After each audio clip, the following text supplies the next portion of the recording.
разочарани сме, иако не дека не беше очекувано. Меѓутоа, мислевме дека ќе го искористи моментумот да прати порака. Председателот на државата е кохезивен центар на општеството, кој што ги треба да ги спои етничките заедници, различните општествени групи.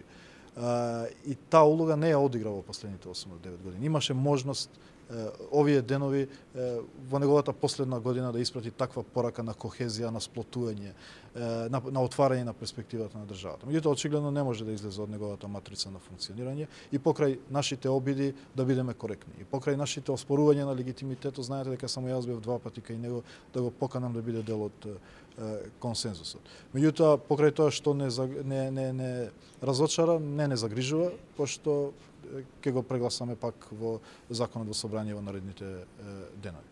На Косово веќе екзистон не трета për shfrytëzimin e gjuhëve. Në Kosovë veke ima pravo za korištenjem jezicit.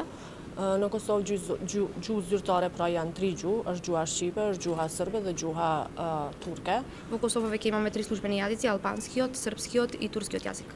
Dhe çdo kund në komunikime zyrtare, çdo kund përdoren pra këto gjuhë, varësisht nga pjesëmarrja në takime. И секогаш во службен пат се употребуваат овие 3 јазици.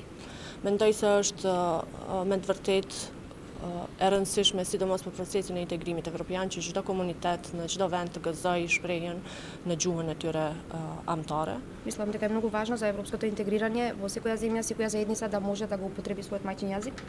Është e drejtë elementare shfrytëzimi i gjuhës, prandaj edhe kushtetuta jon, por edhe ligjet në fuqi e garantojnë këtë në Kosovë. Употребата на јазиците е елементарно право, затоа и нашиот устав и законите го овозможуваат ова.